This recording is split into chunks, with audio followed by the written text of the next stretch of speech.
Here I am again, he thought. Jerry was bored out of his skull. The 9 months of winter in Chicago was taking its toll. Sweet Jesus, man. It was actually only 3 months of really bad weather so far, but he had extended himself as far as he could go, and now cabin fever had set in. And when I say extended himself, I mean he engaged in any and every distraction he could find. He played video games, watched TV, ordered whole series of shows on Netflix and watched them. He ate when he was bored, but most often he found himself standing in front of the refrigerator, just staring at it, as if it was going to suddenly give him an answer to what he wanted to eat. He took 3 different kinds of sleeping pills in order to knock himself out during the worst of it. He even took a kava root extract. Kava is a plant from the Western Pacific that native cultures used as a tranquilizer. He heard that if you smoked it, it would make your face numb. After a while, none of this helped. Jerry was spiraling into a cycle of misery. Something had to be done. Then he remembered a friend he had some years back. This friend, when he was lost or had a spiritual longing, would go on a type of fast. He would not eat solid foods, only drink juice. But here was the kicker. He would abstain from sleep as well until he had a vision. This is what I'll do, thought Jerry. So he walked to the store and bought a gallon of orange juice and 2 quarts of apple juice.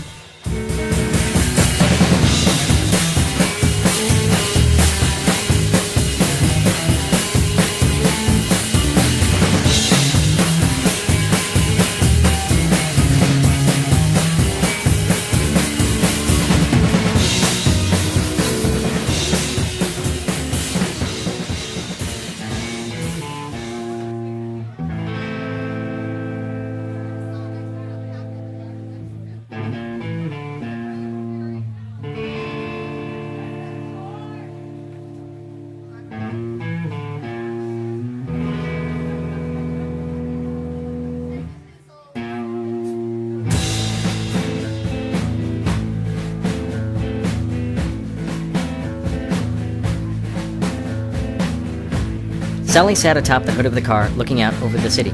She had driven up to the foothills and parked at a rest area. Now she sat in the cold morning air, reeling from a restless night. This decision was haunting her.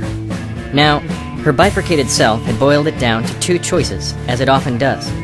Did you ever wonder why we seem to do that so much? We take decisions and quickly boil them down to 2 options. Either I go to Denver, or I stay in Chicago. Either I ask Jane to marry me, or I move out. Either I get chocolate ice cream, or Oreo fudge. Either I take this job for money, or suffer for my art. Sally concluded that the reason that we do this is due to the fact that we are bifurcated animals. We are symmetrical, in theory, made up of 2 halves, and those halves, while made up into one, often come in conflict with each other. She imagined the 2 halves of her brain with their own voices trying to hash out all of the incoming stimuli. For example, if she walked outside and saw fresh-cut grass, her mind would quickly process it. Is that grass green? Is that grass green? What else is green? What other things are green? Limes are green, trees are green, fern is green, a wheatgrass shot is green, loogies can be green, my couch is green, my couch is green, that grass is green, that grass is green, yes, it's green, yep, green, green, completely green, green, it's green. She started imagining her brain like this after a chance encounter at a coffee shop. After getting her tea, she had sat down at one of the few empty tables and opened a trashy novel called Desire Island. The cover depicted an airbrushed woman with long flowing red hair. She was collapsing up against the open-shirted barrel chest of some tan, handsome man. They looked to be stuck on some tropical deserted island. Sally had found the book sitting on a dumpster of an alley near her apartment a few days earlier. She had thought it would be deliciously ironic to be seen reading the book in such a pretentious coffee shop, full of greasy intellectuals, dark-clothed, edgy youths, and tight-pant, Converse-wearing, horned-rimmed glasses sporting hipsters, too hip for their own good, and utterly convinced that other people were the hipsters. Sorry, guys, but you're the hipsters.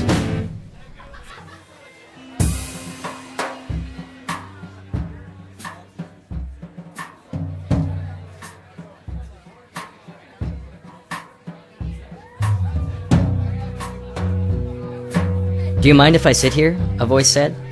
Sally looked up to see a tall, lanky man in a black trench coat.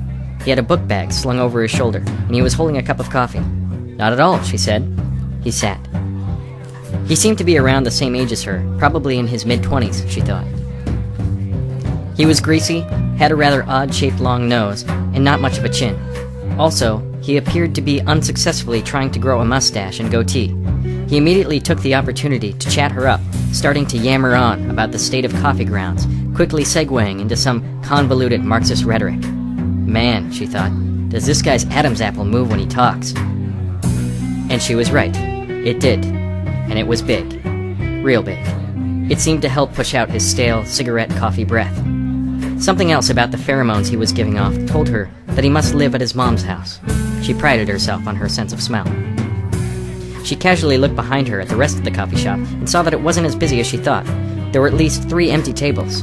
Her chest sunk a little as she turned back around to him, realizing what this meant. He's hitting on me. As she was making this connection, she was startled by him saying, "You know what I mean?" Not having any clue what he meant or what he was saying. Defensively, she picked up her tea and said a positive, just before taking a sip. And people experience it all the time, he continued. Have I met this person before? This isn't the first time I've been here. It's déjà vu. And what I'm saying is that half the time, déjà vu is just a lapse in the mind. He could sense that she did not know what he was talking about. Here, he said, getting excited. He grabbed 2 sugar packets and placed them on the table in front of her. Imagine these 2 sugar packets as the 2 hemispheres of our brain. Information is constantly coming in from our eyes, traveling past each hemisphere of our brain, and being stored back in our memory cortex. Is that even right? She thought. But what happens when one of the hemisphere lapses, just for a millisecond? The information is stored in the memory cortex by one hemisphere, and by the time the other hemisphere catches up, it compares the information to the memory and sees that the event already happened. Half of your mind is thinking, wait a minute, I've seen this before. Déjà vu. Wow, she said. He saw that this idea pleased her and congratulated himself at the thought of engaging her in some way. He smiled. So, he said, changing subjects, what are you reading? She lifted the book so that he could see the cover. A disgusted look came over his face. His tone got immediately condescending. Oh man, you're not serious. And then he went on a diatribe about all the great literature out there, and why would she be reading such drivel? He named many authors, some good, most bad in her opinion, and when he wrote a Tom Wolfe title on a piece of paper, handed it to her, and in a pretentious tone said, "Here, start with this," she physically felt bile at the back of her throat. Oh! She stood up. The Giants game is on in an hour. She meant to finish off the lie with, "My husband is going to be furious if I don't get those hors d'oeuvres ready." But she found herself already halfway to the exit. Not her best work, she thought. I really need to slow down and take my time saying these things.